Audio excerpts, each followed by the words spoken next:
ప్రియులైన దేవుని బిడ్డలకు లోకరక్షకుడైన యేసయ్య నామములో ప్రత్యేకంగా వందనాలు తెలియపరచుకున్నాను. గత వారము భక్తుల పొరపాట్లు దాని యొక్క ప్రతిఫలం గురించి మనం ధ్యానం చేసాం. అంశం ఏంటంటే పొరపాట్లు ప్రతిఫలములు. అంటే దేవుని భక్తులుగా, విశ్వాసులుగా, దేవుడంటే భయభక్తులు కలిగినటువంటి వారుగా మనము పొరపాటు చేస్తే దాని యొక్క ప్రతిఫలం, రియాక్షన్ అనేది తప్పనిసరిగా ఉంటుంది. ఏదో దావీదు చేశాడని, అలాగే సొలొమోను చేశాడని, ఇంకా కొంతమంది భక్తులు చేశారని చేసినటువంటి వారిని గురించి వినుట కంటే ఆ వింటున్నప్పుడు మనం చేసేటటువంటి పొరపాట్లు కూడా జ్ఞాపకం వచ్చి అలా చేస్తే తప్పనిసరిగా దాని యొక్క ప్రతిఫలం ఉంటుందని భయం కలిగి దేవుని ఎదుట పొరపాటు లేకుండా బ్రతకటానికే ఈ వర్తమానం. నా ప్రియమైనటువంటి దేవుని వర్లారా, గత ఆదివారం దావీదు యొక్క సోమరితనము అతని ఆత్మీయ జీవిత పతనానికి కారణమైంది. దావీదులో సోమరితనం ఏర్పడటాన్ని బట్టి, అంటే ఒక విశ్వాసి సోమరితనం పనికిరాదు. ఇక్కడ దావీదు విశ్వాసికి సాదృశ్యమైతే విశ్వాసికి సోమరితనము పనికిరాదు. ప్రార్థించాల్సిన సమయంలో ప్రార్థించాలి. ఎప్పుడు దేవుని పని ఎప్పుడు చేయాలో అప్పుడు చేయాలి. కనుక దావీదు యుద్ధ సమయంలో తనకున్నటువంటి సోమరితనాన్ని బట్టి మరి చూడకూడనటువంటి దృశ్యాన్ని చూసి చేయకూడనటువంటి తప్పు చేసి ఆధ్యాత్మికంగా పతనమైనట్లుగా మనం ధ్యానం చేశాం. ఆ తర్వాత తన కుమారుడైనటువంటి సొలొమోను, అంటే దావీదు పాపక్షమాపణ పొందిన తర్వాత పుట్టిన కుమారుడు అతను. అర్థమైందా? దావీదు పాపక్షమాపణ పొందిన తర్వాత పుట్టిన కుమారుడు సొలొమోను. అంతకుముందు ఒక కుమారుడు చనిపోయాడు, పసి వయసులోనే చనిపోవడం జరిగింది. అయితే ఈ సొలొమోను, ఇతని పేరుకు అర్థము శాంతి అని అర్థం. వాస్తవంగానే అతని కాలంలో శాంతియుతంగా ఉన్న మాట వాస్తవమే, కానీ చివరిలో రాజ్యం కొంచెం పతనమైపోయినట్లు, ఆర్థికంగా పతనమైపోయినట్లుగా మనం చూస్తాం.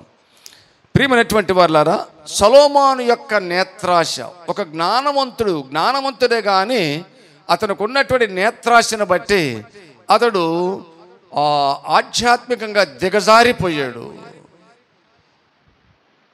అంటే తండ్రి ఆత్మీయంగా పతనమైపోయాడు, ఏంటి, సోమరితనాన్ని బట్టి.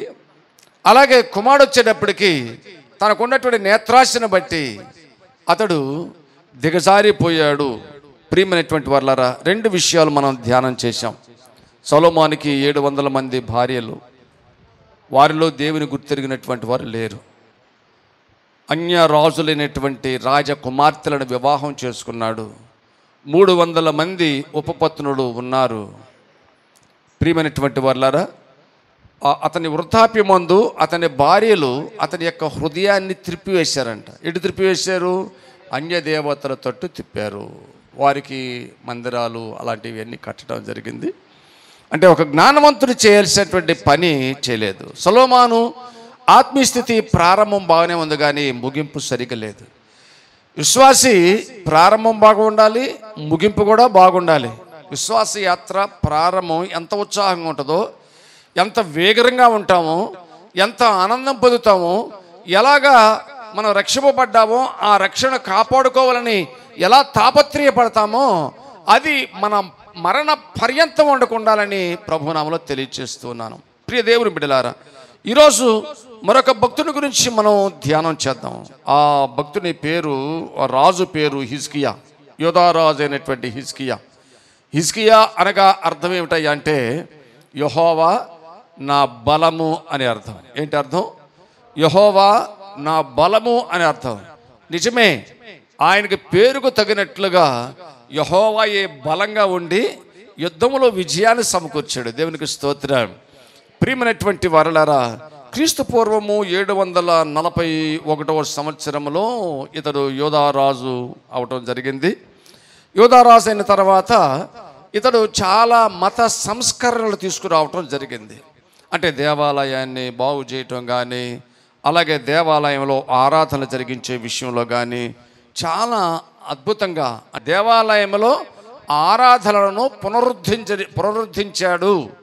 అంటే యాజకులు ఏర్పాటు చేయటం, అంటే ఇశ్రాయేలు ప్రజలందరూ కూడా, యూదా ప్రజలందరూ కూడా ఎంత ఉత్సాహంగా దేవునిలో ఎదగటం, వీటన్నిటికీ అతడు కారకుడయ్యాడు. ప్రారంభం చాలా అద్భుతంగా ఉంది.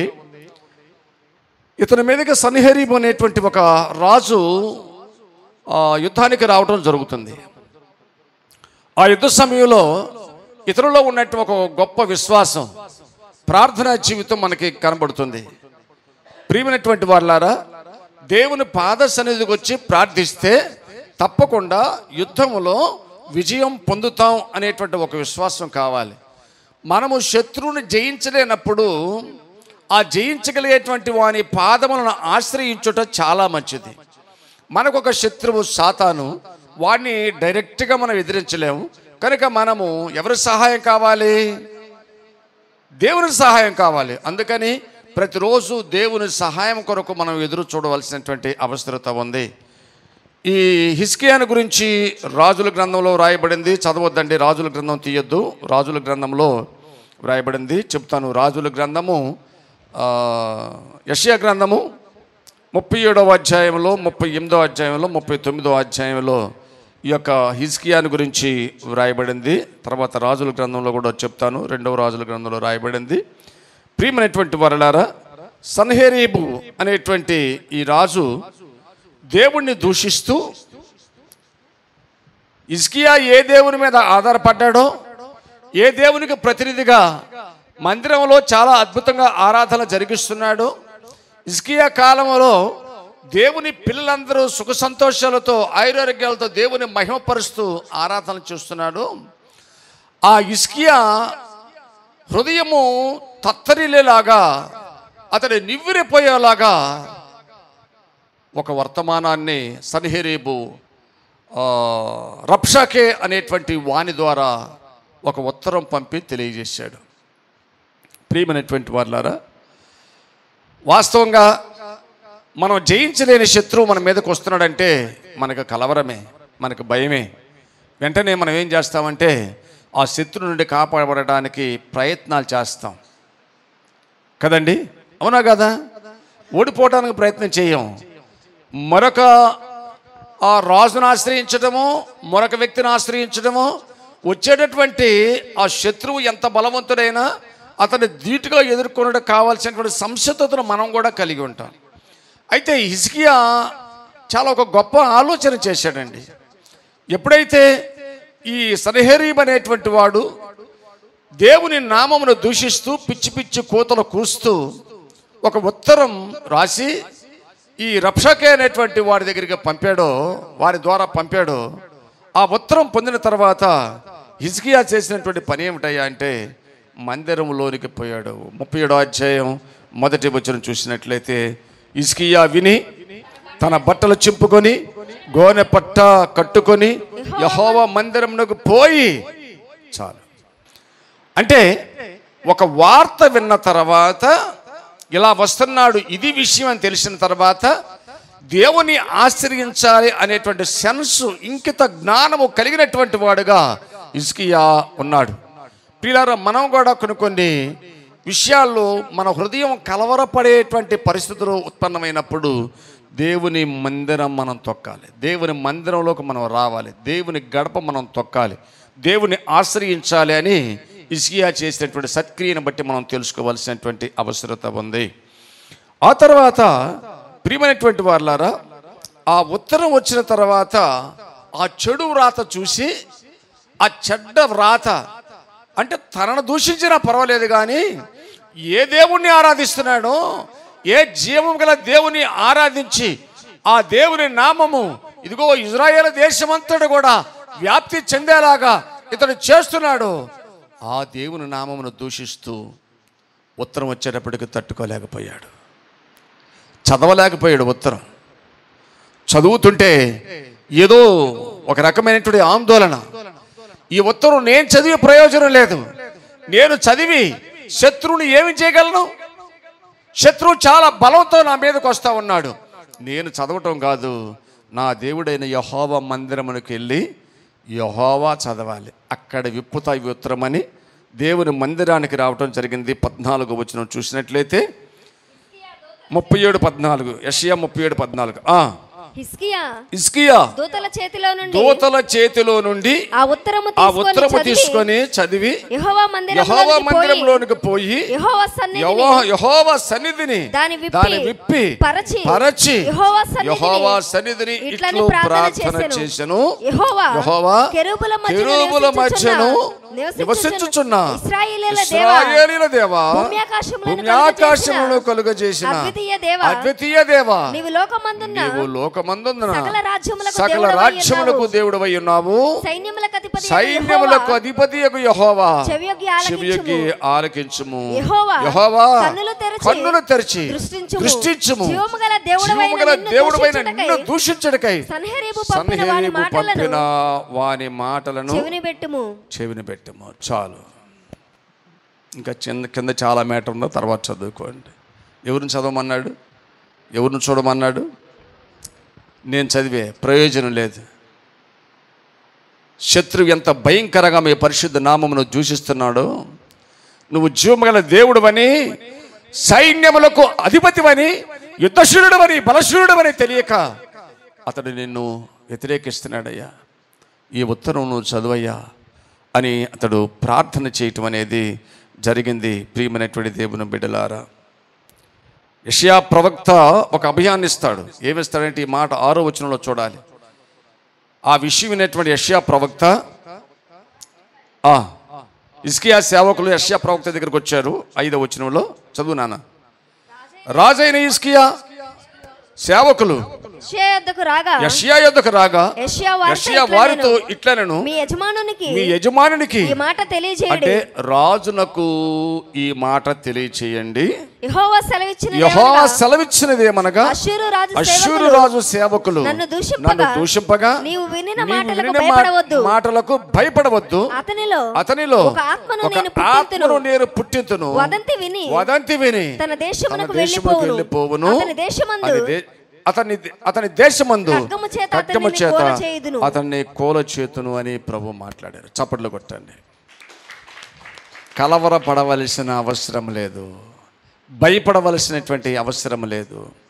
ప్రియమైన వారలారా, ఈ హిజ్కియా స్టోరీ వింటున్నప్పుడు యెహోషాపాతు స్టోరీ కూడా జ్ఞాపకం వచ్చింది. అతను కూడా చేసిన పదే, అంటే అతని యొక్క యుద్ధ తంత్రం వేరుగా ఉంది. అతడు ఫాలో అయినటువంటి యుద్ధ విధానం, హిజ్కియా ఫాలో అయినటువంటి యుద్ధ విధానం వేరుగా ఉంది. ఏదేమైనా అక్కడ ఒక ప్రవక్త లేపి ఆత్మపూర్ణుడై యెహోషాపాతుకి అభయం ఇవ్వటం జరుగుతుంది. ఇక్కడ హిజ్కియా కాలంలో కూడా యెషయా ప్రవక్త ఆత్మపూర్ణుడై నువ్వేం భయపడాల్సిన అవసరం లేదు, తప్పనిసరిగా శత్రువు హతుడవుతాడని సెలవిచ్చాడు. ప్రియమైనటువంటి వారలారా, శత్రువు యుద్ధమునకు వచ్చినప్పుడు జరిగిన సంగతి ఏమిటయ్యా అంటే, ఇప్పుడు 37, 35వ వచనాన్ని చదువుకుందాం. నా నిమిత్తమును నా సేవకుడైన దావీదు నిమిత్తమును నేను ఈ పట్టణమును కాపాడి రక్షించుదును. అంతటా యెహోవా దూత బయలుదేరి అష్షూరు వారి దండుపేటలో, దేవుడు ఏమన్నాడు? యెహోవా వాక్కు ఏమని సెలవిస్తుంది? నా నిమిత్తమును నా సేవకుడైన దావీదు నిమిత్తమును. దావీదు అంటే దేవుడు ఒకసారి నీకు వాగ్దానం చేస్తే నీ తర్వాత నీ సంతతి వారికి కూడా ఆ వాగ్దానము జ్ఞాపకం ఉంటుందని దీన్ని బట్టి మనం జ్ఞాపకం చేసుకోవాలి. దావీదును బట్టి, నా సేవకుడైన దావీదును బట్టి నేను ఈ పట్టణమును,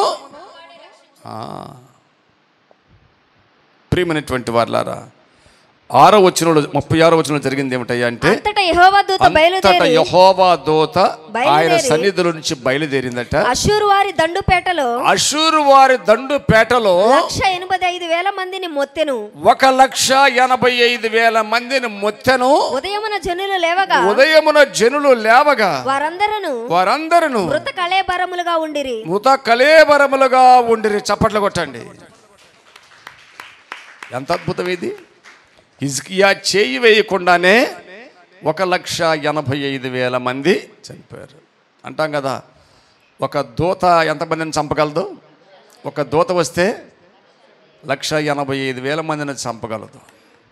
ప్రియమైన వాళ్ళారా, ఆ తర్వాత సన్హెరీబు పరిస్థితి ఏమైందో తెలుసా? కన్న కొడుకే అతన్ని చంపేయడం జరిగింది. కన్న కొడుకే, చెప్పాడుగా దేవుడు. అతడు తప్పనిసరిగా ఒకటి ఓడిపోతాడు, రెండవదిగా అతడు హతుడవుతాడు. చూడండి 38వ వచనంలో చూసినట్లయితే అతడు నిస్రోకు అను తన దేవత మందిరమందు బ్రొక్కుచుండగా అతని కుమారుడైన అద్రమెలేకు షెరెజెరును ఖడ్గముతో అతను చంపి అరారోతు దేశములోనికి తప్పించుకొని పోయిరి. అప్పుడు అతని కుమారుడైన ఎసర్హద్దోను అతనికి మారుగా రాజయ్యను. హల్లెలూయా. ప్రియమైనటువంటి దేవుని వరలారా, కనుక ఎంత గొప్ప కార్యము హిజ్కియా పట్ల చేస్తే ఎలాంటి కృతజ్ఞత కలిగి ఉండాలి. దేవుడు గొప్ప కార్యం చేశాడా? హిజ్కియా ప్రారంభ స్థితి బాగుందా? ప్రారంభ స్థితి బాగుందా లేదా? ఉందా? బాగుందా లేదా? చాలా గొప్పగా ఉంది. అంటే హిజ్కియా కాదు యుద్ధం చేసింది, హిజ్కియా పక్షంగా దేవుడే యుద్ధం చేశాడు, యుద్ధంలో విజయం వచ్చింది. అయితే ఇలాంటి హిజ్కియా జీవితంలో గర్వం రావటం ఏంటి? ఉజ్జియా జీవితంలో కూడా గర్వం వచ్చింది. ఉజ్జియా పతనానికి కూడా గర్వమే కారణం. ఉజ్జియా కూడా గొప్పవాడే. తర్వాత చెప్తాను. ప్రారంభ స్థితి చాలా బాగానే ఉంది. కొంతకాలం వచ్చిన తర్వాత ఉజ్జియాకి మనసులో గర్వం వచ్చిందంట. అలాంటి గర్వం హిజ్కియాకు కూడా వచ్చింది. ప్రియమైనటువంటి వారలారా, యుద్ధం అయిపోయిన తర్వాత, విజయం వచ్చిన తర్వాత హిజ్కియాకి మరణకరమైనటువంటి రోగం ఒకటి వచ్చింది. ఆ భాగాన్ని 38వ అధ్యాయంలో మనం చూస్తాం. చదవాల్సిన అవసరం లేదు. మొదటి 8 వచనాల్లో దాని గురించి వ్రాయబడింది. మరణకరమైనటువంటి రోగం వచ్చింది. నీ ఇల్లును చక్కబెట్టుకోమని దేవుడు మాట్లాడతాడు. చదువుతానన్నా. ఆ దినములలో హిజ్కియాకు 38వ అధ్యాయం మొదటి వచనం. ఆ దినములలో హిజ్కియాకు మరణకరమైన రోగము కలుగగా ప్రవక్తయు ఆమోజు కుమారుడైన యెషయా అతని యొద్దకు వచ్చి, నీవు మరణమగుచున్నావు, బ్రతుకువు కనుక నీవు నీ ఇల్లు చక్కబెట్టుకొనమని యెహోవా సెలవిచ్చుచున్నాడని చెప్పగా అతడు తన ముఖమును గోడ తట్టు త్రిప్పుకొని, యెహోవా యథార్థ హృదయుడనై సత్యముతో నీ సన్నిధిని నేనెట్లు నడుచుకుంటును, నీ దృష్టికి అనుకూలంగా సమస్తమును నేనెట్లు జరిగించుతును కృపతో జ్ఞాపకము చేసుకొనమని హిజ్కియా కన్నీళ్లు విడుచుచు యెహోవాను ప్రార్థింపగా. చాలు హల్లెలూయా చెప్దామా? అంటే నీకు మరణకరమైన రోగం వచ్చింది, నువ్వు చనిపోతావు. ఏమన్నాడు? నీ ఇల్లు చక్కబెట్టుకోమని. ప్రియమైనటువంటి దేవుని బిడ్డలారా, మనందరం కూడా మన ఇల్లు చక్కబెట్టుకోవాల్సినటువంటి పరిస్థితులు. ఎప్పుడు ఏం జరుగుతుందో కూడా తెలియట్లేదు. అంత భయంకరంగా ఉండే మరణాలు. మనందరం యాత్రికులము, పరదేశులం. ఇది ఒక ఇడిది గది లాంటిది. ఇడిది గదిలో పెళ్లి కూతురు ఎక్కువ సమయం ఉండదు. పెండ్లి కుమారుడి ఇంటికి వెళ్ళవలసిందే, వివాహానికి వెళ్ళవలసిందే. మామూలుగా వివాహ సమయంలో విడిది గది ఇంట్లో కొద్ది సమయంలో ఉంటుంది. కాకపోతే మనం కొన్ని సంవత్సరాలు బతుకుతున్నాం కనుక ఇది విడిది గది అనుకుంటలేదు చాలామంది. ప్రియులారా, అర్థం చేసుకోండి దేవుని యొక్క వాక్యాన్ని. ఒకటి, యుద్ధంలో విజయం వచ్చింది. రెండవదిగా ఇతని జీవితంలో దేవుడు చేసినటువంటి గొప్ప కార్యం ఏమిటయ్యా అంటే మరణకరమైన రోగము వచ్చింది. అప్పుడు కూడా ప్రార్థన చేశాడు. ఒకటి, శత్రువు చంపుతానంటే ప్రార్థన చేశాడు, శత్రువు నుంచి విడుదల వచ్చింది. రెండవదిగా మరణకరమైన రోగము వచ్చింది, అప్పుడు కూడా ప్రార్థన చేస్తే దేవుడు స్వస్థపరిచాడు. హల్లెలూయా చెప్పండి. ఎందుకంటే నిన్ను స్వస్థపరుచు యెహోవాను నేనే అన్నాడు కదండి. గిలాదులో గుగ్గిలము లేదా? అక్కడ ఏ వైద్యుడు లేడా? నా ప్రజలకు ఎందుకు స్వస్థత కలగటలేదు? ఆయన వైద్యుడు, ఆయన గుగ్గిలం. ఆ గుగ్గిలము ఆయన వాక్యమే. దేవునికి స్తోత్రం. గుగ్గిలం మనకు యేసుక్రీస్తు రక్తము. అప్పుడు యేసు రక్తము ప్రతి పాపము నుండి మనల్ని పవిత్రులుగా చేస్తుంది. ప్రియులారా, యెషయా ప్రవక్త అన్నాడు, నువ్వు దిద్దుకో, నీ కుటుంబాన్ని చక్కబెట్టుకో, నువ్వు చనిపోబోతున్నావంటే వెంటనే తన ముఖమును గోడ తట్టు తిప్పుకొని కన్నీరు కార్చాడంట. తనలో ఉన్నటువంటి యథార్థ వర్తన అంటే ఎలా ప్రవర్తించాడో దేవుడికి చెప్పాడు. వాస్తవమే, మంచి ప్రార్థనే. ఏమన్నాడు? ఎలా ప్రార్థన చేశాడు? యెహోవా యథార్థ హృదయుడనై సత్యముతో నీ సన్నిధిని నేనెట్లు నడుచుకుంటును నీ దృష్టికి అనుకూలముగా సమస్తమును నేనెట్లు చేర్చుతును కృపతో జ్ఞాపకం చేసుకోనమని. ఒకవేళ నువ్వు చనిపోబోతున్నావు, నీ ఇల్లు చక్కబెట్టుకోమనేటువంటి వార్త నీకు వస్తే ఇలాంటి ప్రార్థన చేయగలవా? నేను యథార్థవంతుడిగా ఉన్నానయ్యా, ఎలా ప్రార్థన చేశానో, ఎలా భయభక్తులు కలిగి జీవించానో నీకు తెలుసు కదా ప్రభువా అని ప్రార్థన చేసే దమ్ము, ధైర్యం నీ దగ్గర ఉందా? లేదు, మన దగ్గర లేదు. చూడండి, హిజ్కియా జీవితంలో రెండవ అద్భుతం. మొదటి అద్భుతం, శత్రువు నుండి కాపాడబడ్డాడు. రెండవ అద్భుతం మనం చూసినట్లయితే కదండి, మరణం నుండి కాపాడబడి మొదటి విపత్తులో ప్రార్థన చేశాడు, ప్రార్థన విన్నాడు, కార్యం చేశాడు. రెండవ విపత్తులో ప్రార్థన చేశాడు, దేవుడు ప్రార్థన విన్నాడు, ప్రతిఫలం కూడా ఇచ్చాడు. ఏమిటి ప్రతిఫలం? ప్రార్థన తన నోట ఉండగానే, ఇంకా ప్రార్థన తన నోట ఉండగానే ఏ యెషయా ప్రవక్త వచ్చి నువ్వు చనిపోతున్నావు, నీ ఇల్లు చక్కబెట్టుకోని చెప్పాడు, ఆ యెషయా ప్రవక్త హిజ్కియా ఇల్లు దాటిపోక మునిపే దేవుడు మరలా యెషయా ప్రవక్తతో మాట్లాడుతున్నాడు. యెషయా, హిజ్కియా ప్రార్థన నేను విన్నాను. చదువుతారా బాగానే? 4వ వచనం చదవండి. యెహోవా వాక్కు యెషయాకు ప్రత్యక్షమై ఇలాగు సెలవిచ్చెను, నీవు తిరిగి హిజ్కియా యొద్దకు పోయి అతనితో ఇట్లనము, నీ పితరుడైన దావీదునకు దేవుడైన యెహోవా నీకు సెలవిచ్చినదేమనగా. అట్లా కొట్టాలండి. మళ్ళా దావీదు జ్ఞాపకం వస్తున్నాడండి. మళ్ళా దావీదు జ్ఞాపకం వస్తున్నాడు. పాత నిబంధనలోనే కాదు, క్రొత్త నిబంధనలో కూడా దావీదు జ్ఞాపకం వస్తున్నాడు. ఈ అంశంలో మొట్టమొదటి క్యారెక్టర్ దావీదు క్యారెక్టర్ తీసుకున్నాం.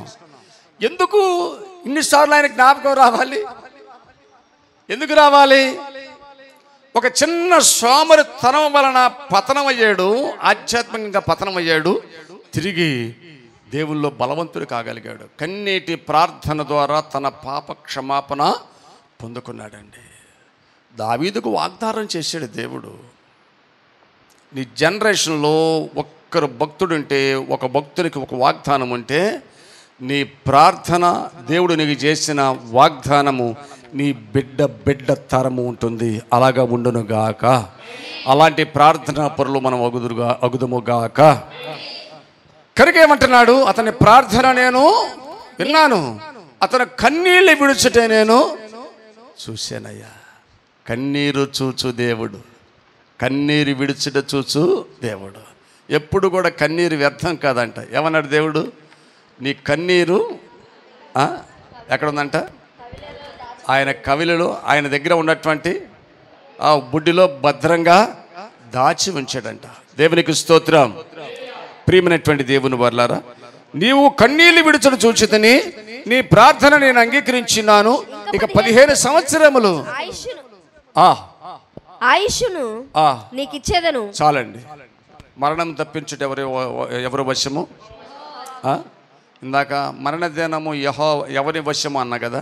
ఎవరి వశము కాదు, యెహోవా వశమే.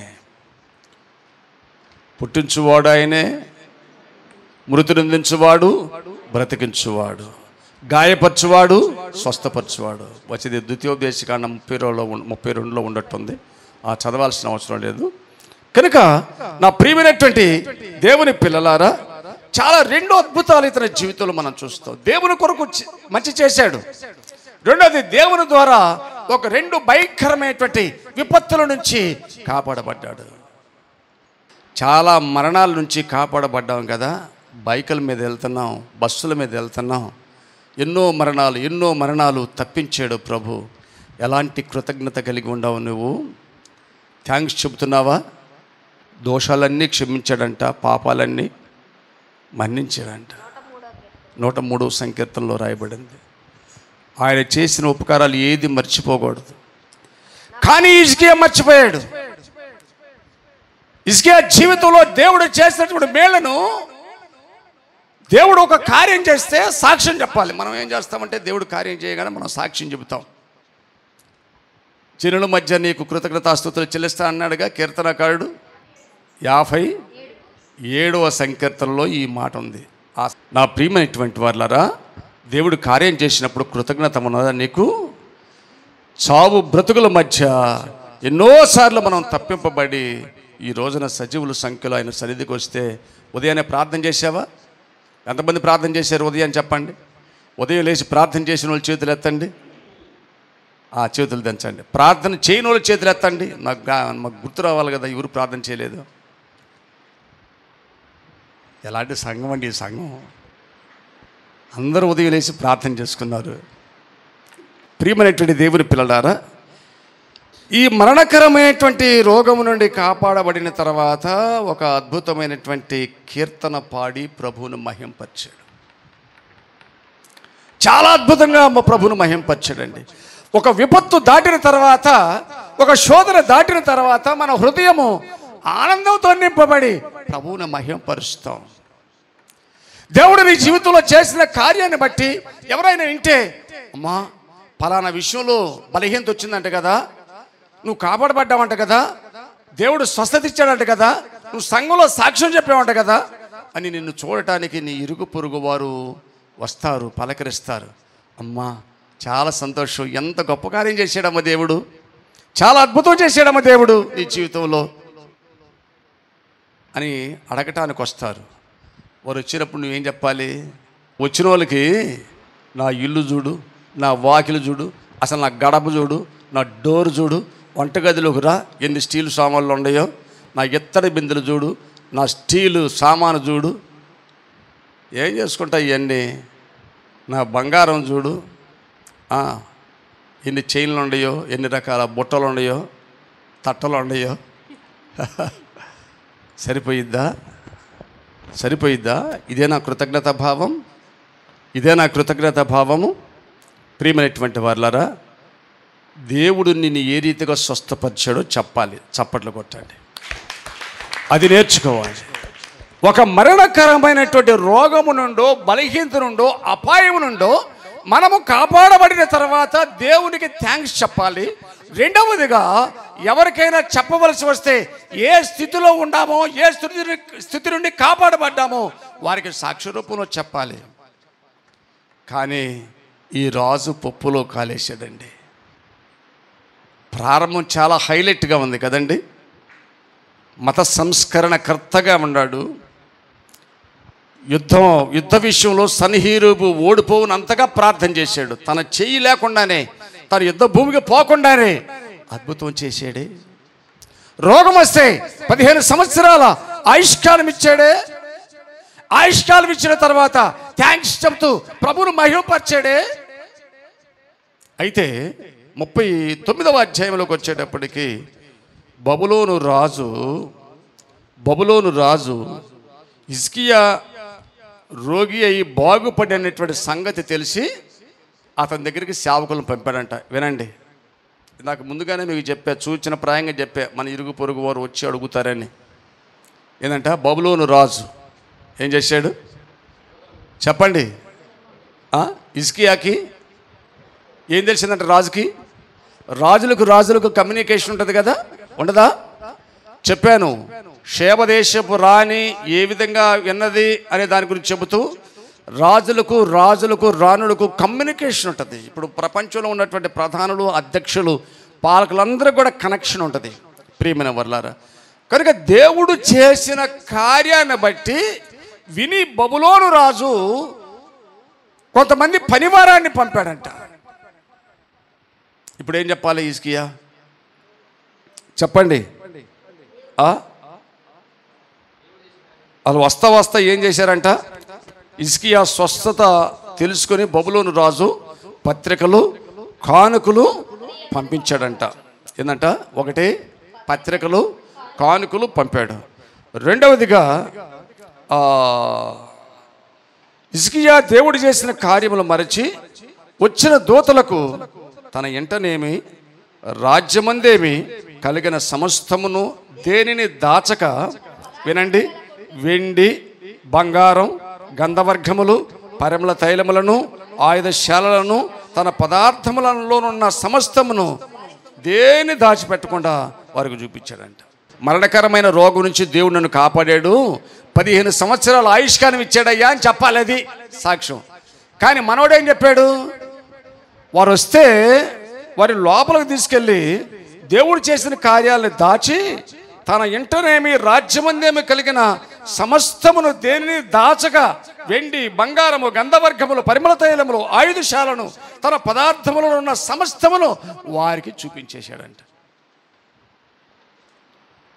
జాగ్రత్త, మీకు చాలా ఉంటాను. సాతాను చూపంతా విశ్వాసి ఆశీర్వాదం వైపే. దేని వైపు? నువ్వు ఎలా ఆశీర్వదించబడ్డావో దాని మీద చూస్తాడు. ఏబు ఆశీర్వదించబడ్డాడు, దాని మీద చూశాడు, శోధించాడు, దాని అంతా కొల్లగొట్టేలాగా చేశాడు. సాతాను చూపంతా కూడా విశ్వాసి వస్త్రాల మీదే. ఆది తల్లిదండ్రులు మహిమ వస్త్రాలు వేసుకుంటే వాడు ఓర్వలేక కన్ను కొట్టి మహిమ వస్త్రాలు పోయి వారు కంతల కంతల వస్త్రాలు ధరించుకునే వరకు ఆగాడా? ఎప్పుడు సమయం దొరికిద్దా, ఎప్పుడు వదిన దొరికిద్దా? భార్య భర్తలు ఎప్పుడు విడిపోతారా? కొంచెం ఎడంగా ఉంటారా? స్త్రీ బలహీన ఘట్టమని వాక్యం చెబుతుంది కదా, ఆమె దగ్గరికి పోదాం, ఆమెతో మాట్లాడదాం, ఆత్మీయ ప్రశ్నలుగా చేద్దాం.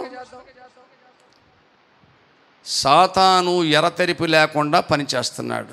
ఎవరిని మిరింగుదమా అని వాడు గర్జించు సింహం వలె, సంసోని మీదకి బొబ్బరించు సింహము వలె వచ్చాడు. సంసోను నిరూపించుకున్నాడు,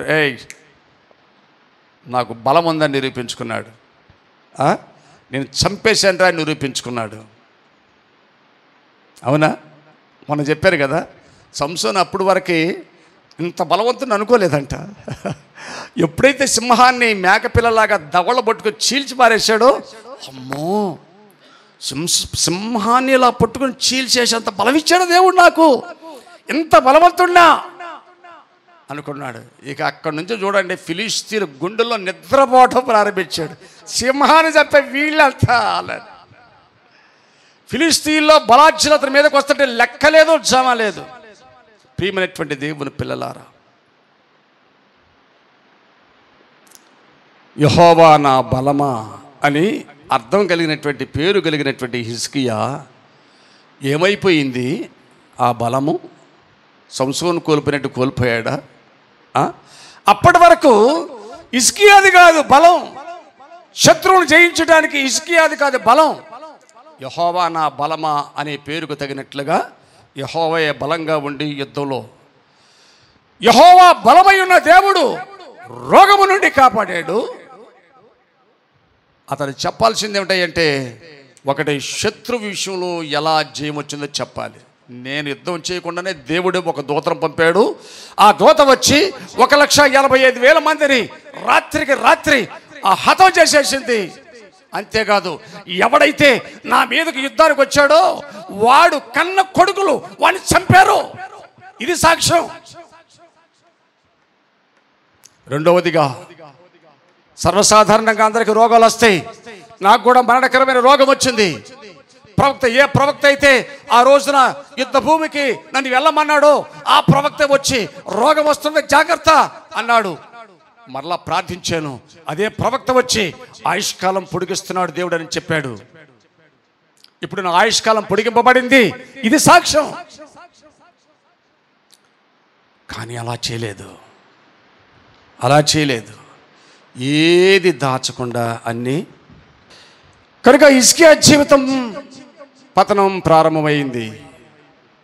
ఎందుకని పతనం ప్రారంభమైంది? దేవుడు నీ పట్ల చేసినటువంటి ఉపకారాలు చెప్పకుండా ఉంటే ఎలా? మరణానికి పాత్రుడైనటువంటి హిజ్కియా జీవితంలో జరిగిన సంగతులను మరిచిపోయి శత్రువుకి బంగారాన్ని, వెండిని, ఆయుధశాలను, యుద్ధశాలను, పదార్థాలన్నీ చూపిస్తే జేబులు కొట్టేవాడి దగ్గర జాగ్రత్తగా ఉండాలి, దొంగతనం చేసే దగ్గర జాగ్రత్తగా ఉండాలి, పులులు సింహాలు ఉండే జాగ్రత్త. అప్పుడప్పుడు అడవి ప్రయాణం చేస్తాం, పులులు సంచరించే స్థలం అని చెబితే అక్కడ బస్సు దిగి పులులు సంచరించే స్థలం అంటాడు. పోతే ఏమైంది? కుక్క ఉన్నది జాగ్రత్త, డోర్ దగ్గర తలుపు కొట్టాలంతే. కుక్క ఉన్నది జాగ్రత్త. అది నన్ను ఏం చేసేదంటే లోపలికి పోయి ఎగబడిన తర్వాత చేసేది ఏమి లేదు. ఇప్పుడు బొడ్డు చుట్టూ చేయట్లేదులే. అంతకుముందు బొడ్డు చుట్టూ ఇంజక్షన్లు చేసేవాళ్ళు, ఇప్పుడు వైద్యం ఉంది. కానీ జాగ్రత్త, ఈ మధ్య చాలామంది చనిపోయారు. ఒక స్పోర్ట్స్ మెన్ అమ్మాయి, లేడీ, ఆ అమ్మాయి కూడా ఇలాగే ఏ వ్యాధి, కుక్క చచ్చిపోతే ఏంటది రేబిస్ వ్యాధి వచ్చి అసలు చూడలేకపోతున్నాం. అసలే స్పోర్ట్స్ అమ్మాయి కదా, అసలు కాలు చేతులు కట్టేస్తూ ఉంటే పిక్కు నల్లాడిపోతూ ఉంది, నురుగులు గక్కిపోతూ ఉంది. కుక్క చాలా ప్రమాదం. కనుక ప్రియమైనటువంటి దేవుని పిల్లలారా, దేవుని కోపం వచ్చింది. దేవుని కోపం వచ్చింది. మళ్ళా ప్రవక్తను పంపించాడు. ప్రవక్తని హిజ్కియా, బబులోను నుండి మనుషులు వచ్చారయ్యా, వారికి ఏం చూపించావు? నా ఇంట్లో వెండిని చూపించాను, బంగారాన్ని చూపించాను, గంధవర్గమును చూపించాను, పరిమళ తైలాన్ని చూపించాను, ఆయుధశాలను చూపించాను.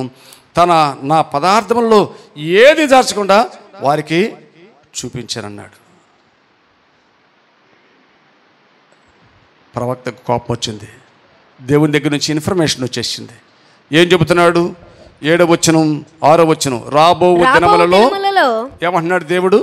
రాబో దినములలో ఏమీయూ మిగలకుండా సమస్తమును నేటి వరకు నీ పితరులు సమకూర్చిన దాచిపెట్టినది అంతయును బబులోను పట్టణమునకు ఎత్తుకొని పోవుదురని సైన్యములకు యెహోవా సెలవిచ్చుచున్నాడు. నువ్వు దాచిపెట్టిందే కాదు, నీ పిత్రార్జితం, నీ తల్లిదండ్రుల దగ్గర నుంచి వచ్చిన సంపాదన మొత్తం ఎత్తుకుపోతాడు. ఏమొచ్చాడు? నువ్వు రిక్తుడు అయిపోతావు, కొల్లగొట్టబడతావు. తర్వాత ఏమన్నాడు?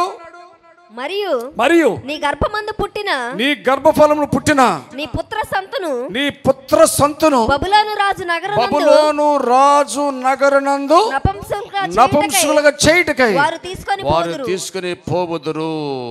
అందుకు హిజ్కియా ఏమన్నాడు? నీవు తెలియజేసిన యెహోవా ఆజ్ఞ చొప్పున జరుగుట మేలే, నా దినములలో సమాధాన సత్యములు కలుగునుగాక. ఏ తండ్రైనా ఒప్పుకుంటాడా? కొడుకులు నపుంసకులు ఈ శత్రువులు తీసుకెళ్తారంటే సరే జరిగేదిలే, నాకు మంచిగా ఉంటే. కనుక హిజ్కియా చాలా ప్రౌడ్గా ప్రవర్తించాడు. 2 అద్భుతాలు జరిగినాయి. బబులోను రాజు పరివారాన్ని పంపించినప్పుడు హెడ్ స్ట్రాంగ్ వచ్చేసింది అన్నమాట. ఆయుష్కాలం రాగానే గర్వం రావటమే, యుద్ధం రాగానే గర్వం రావటమే. మనకు గర్వకారణమైన దేవుణ్ణి మహిమపరచడం మర్చిపోతాం మనం. గర్వం మంచిది కాదు. సామెతల గ్రంథం 16:18 ఏమంటుంది? నాశనమునకు ముందు గర్వం నడుచును, పడిపోవుటకు ముందు అహంకారం అనే మనసు నడుస్తుందంట. అహంకారం, గర్వం ఇతనికి వచ్చింది. అందుకని దేవుడు ఏమన్నాడు? హిజ్కియా గర్వమునకు ప్రతిఫలం ఏమిటయ్యా అంటే పుత్ర సంతానము చెరగొని పోవట. వారు నపుంసకులు. ఒకటి పుత్ర సంతానము నపుంసకులు అవుట, వారు చెరగొని పోవట. పొరపాట్లు ప్రతిఫలం. భక్తులు కూడా పొరపాటు చేశారండి. ఇన్ని అద్భుతాలు చూసి, సరే పాస్టర్ గారు మందేమందులే, వాళ్ళే చేస్తే మనం పెద్ద విశేషం ఏముంది, మనం చేయకుండా ఎట్టా ఉంటామని అనుకోవద్దు. వారి పొరపాట్లన్నీ మనకొక మార్గదర్శకాలు. వారందరూ కూడా ఒక ఉదాహరణగా, సూచనగా మనకు కనపడుతున్నారు. మనము అలాంటి పొరపాటు చేయకుండా ఉండుటకే కానీ మరొకటి కాదనే ఆలోచన మనం చేయాలి. నా ప్రియమైనటువంటి దేవుని బిడ్డలారా, గొప్ప గొప్ప విశ్వాసులు పడిపోయారు, దేవుని దగ్గర నుంచి ఫలితం పొందుకున్నారు. ప్రవక్త శిష్యుడే, ఒక రోషము గల ప్రవక్త యొక్క ఆత్మీయ కుమారుడు ఎలీషా శిష్యుడే. అతను మంచివాడే. ఆకుకూరలు ఏరుకురావడానికి పోయాడు. ఎందుకంటే అడవుల్లో చాలా కాలం నుంచి ఉంటున్నారు వాళ్ళు. చాలాసార్లు ఆకుకూరలు ఏరి భోజన పదార్థాలు చేసుకుని వచ్చాము. ఒకరోజు పొరపాటున దాని గుణమెరుగక ఏం చేశాడు? అన్ని ఆకుకూరలు కోస్తాడంట, మంచి అని కోస్తాడంట. ఒకసారి ఒక పొరపాటు జరిగిందంట. దాని గుణం ఎరుగక ఏం తీసుకొచ్చాడు? కోశాడు. కూర మొక్కల్లో కలిపాడు, కూరలో వేసాడు. ఏం జరిగింది? ప్రతిఫలం జరుగుతూ ఉంటాయి, పొరపాట్లు జరుగుతూ ఉంటాయి. ప్రియమైన వర్లారా, దేవుని యొక్క మహా గొప్ప కృపను బట్టి ప్రవక్త అక్కడ ఉన్నాడు కాబట్టి బ్రతకగలిగాడు. దేవుని కృపను బట్టి శిష్యులందరూ కూడా బ్రతికారు. ప్రియులారా, దేవుని కృపను బట్టి దావీదు బ్రతికాడు. దేవుని కృపను బట్టి సంసోను బ్రతికాడు. హిజ్కియా పరిస్థితి ఏమిటి? హిజ్కియా ముగింపు ఏంటి? ఆలోచన చేయండి. నేను సమాధానంతో ఉంటే సరిపోతుంది అంటే పిల్లల విషయం నీకు పట్టదా? నీ పిల్లల గురించి అజాగ్రత్తగా ఉంటావా? పిల్లల కొరకు ప్రార్థన చేయని తండ్రివా నువ్వు? నా దినములలో సంతోష సమాధానాలు ఉంటే చాలు, నా పిల్లలు శత్రువు చెరగొనిపోయినా పర్వాలేదు, వారిని నపుంసకులు చేసినా పర్వాలేదు అనేటువంటి ఒక తల్లిగా తండ్రిగా మనం ఉంటావా? దుర్మార్గత నేర్పినటువంటి తల్లిలాగా ఉంటామా? ప్రియమైనటువంటి దేవుని వర్లారా, బాలుడు నడవవలసిన త్రోవను వానికి నేర్పము. తల్లిదండ్రుల బాధ్యతలో 3వ బాధ్యత నేర్పే. ఒక బాధ్యత ఏం చెప్పాను? వారిని ప్రేమించాలని చెప్పా. 2వ బాధ్యత ఏం చెప్పాను? వారికి బోధించాలని చెప్పా. 3వ బాధ్యత ఏం చెప్పాను? వారిని మంచి మార్గంలో నడిపించాలని చెప్పా. ప్రియమైనటువంటి దేవుని పిల్లలారా, హిజ్కియా లాంటి గర్వం మనకుందా? Head strong మనకుందా?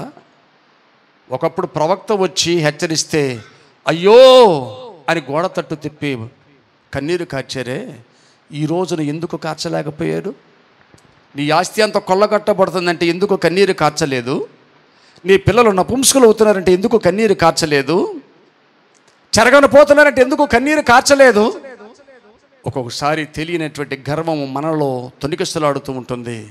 ఆ గర్వమే మన పతనానికి కారణమవుతుంది. అలాంటి గర్వం అనేది, అహంభావం అనేది, అహంకారం అనేది మనలో లేకుండా చేసుకుందాం. దేవుడు చేసిన ప్రతి మేలును బట్టి దేవునికి థ్యాంక్స్ చెప్దాం. అలాగ ఉండటానికి పరిశుద్ధాత్మ దేవుడు తన కృపను మెండుగా అనుగ్రహించును గాక. ఆమెన్. సమస్త జ్ఞానమునకు మించిన దేవుని సమాధానము యేసుక్రీస్తు వలన మీ హృదయములకు తలంపులకు కావలియుండి కాచి కాపాడి సంరక్షించును గాక. ఆమెన్. అందరికీ వందనాలు. చిన్న ప్రార్థన చేసుకుందాం. దయగల మా తండ్రి, కృపగల దేవ, ఈరోజు హిజ్కియాని గురించి క్లుప్తంగా మేము ధ్యానం చేసాం. ఈరోజు వర్తమానమంతా హిజ్కియాని గురించే ధ్యానం చేసాం. ఒకప్పుడు మత సంస్కర్తగా ఉన్నాడు ప్రభా. అయ్యా నా తండ్రి, నా ప్రభా, అనేకమైనటువంటి గొప్ప కార్యాలు మీ కొరగా చేసినటువంటి వాడుగా ఉన్నాడు. అద్భుతంగా దేవాలయాల్లో ఆరాధన జరిగించినటువంటి వాడుగా ఉన్నాడు. ఇదిగో నా ప్రభా, సన్హెరీబు వస్తున్నాడని తెలిసినప్పుడు అయ్యా మీ పాదాలు పట్టుకుని సన్హెరీబు నుండి నా ప్రభు అద్భుత రీతిగా కాపాడబడ్డాడు దేవా నా తండ్రి. ఆ తర్వాత మరణకరమైనటువంటి రోగం వచ్చినప్పుడు మీ పాదాలు పట్టుకున్నాడు. 15 సంవత్సరాల ఆయుష్కాలం పొందుకున్నాడు. అదే ప్రవక్త మరలా వచ్చి ఇదిగో నువ్వు తప్పు చేశావు, ఇదిగో నీ శత్రువుల దగ్గరకు వచ్చి నీ సమాచారాన్ని అడిగితే నువ్వు సరైనటువంటి సాక్ష్యం చెప్పలేదు. ఈ భౌతిక సంబంధమైనటువంటి సంపాదన, నీకున్నటువంటి హోదాని, వీటన్నిటినీ నీకు గర్వకారణంగా ఉన్నటువంటి వాటన్నిటిని చూపించేవు కానీ నీకు కలిగిన స్వస్థతను చూపించలేదు. ఎవరికైతే నువ్వు తప్పుడు సాక్ష్యం చెప్పావో, నీ రహస్యం చెప్పారో వారందరూ కూడా నిన్ను వచ్చి కొల్లగొట్టుకుపోతారు, నేను చెరగొట్టుపోతారు, నీ పిల్లలు నపుంసకులు చేస్తారన్నప్పుడు నా కాలంలో మంచిగా ఉంటే చాలు, నా పిల్లలు ఏమైపోయినా పర్వాలేదన్న తండ్రిగా ఉన్నాడయ్యా. నా ప్రభా, అతనికి తీర్పు మేము తీర్చే అంతటి వారము కాదు, కానీ అయ్యా రేపు మా స్థితి ఏమిటి? మేము సాక్ష్యం చెప్పేటటువంటి వారంగా ఉన్నామా ప్రభా? ఒకవేళ ఎవరైనా వచ్చి మీరు మా జీవితంలో చేసినటువంటి కార్యములను బట్టి అడిగినప్పుడు మేము కూడా లోకానుసారమైనటువంటి వాటిని ఈవులను చూపించి గర్విష్ఠులుగా, అహంకారులుగా ఉంటున్నామేమో అని ఈరోజు నా తండ్రి పాఠం ద్వారా మేము తెలుసుకోగలిగాం. తగ్గింపు మాకు దయచేయి. గర్వహృదయులు యెహోవాకు హేయులని మీ పరిశుద్ధ లేఖనం చెబుతుండగా దేవా, హిజ్కియా లాంటి ఆ చివరి మనస్సు మాకొద్దయ్యా. ప్రారంభంలో అతడు ఎంత కృతజ్ఞత కలిగి ఉన్నాడో అలాంటి మనస్సు, ప్రారంభంలో ఎంత ప్రార్థన పరుడుగా ఉన్నాడో అలాంటి ప్రార్థనా జీవితం మాకు అనుగ్రహించమని అయ్యా, లైవ్లో వీక్షిస్తున్నటువంటి ప్రియమైన బిడ్డలు, వారిని వారి కుటుంబాలు కూడా దీవించమని యేసయ్య నామములో ఈ మనవులని కోరుకుంటున్నాం పరమ తండ్రి. ఆమేన్.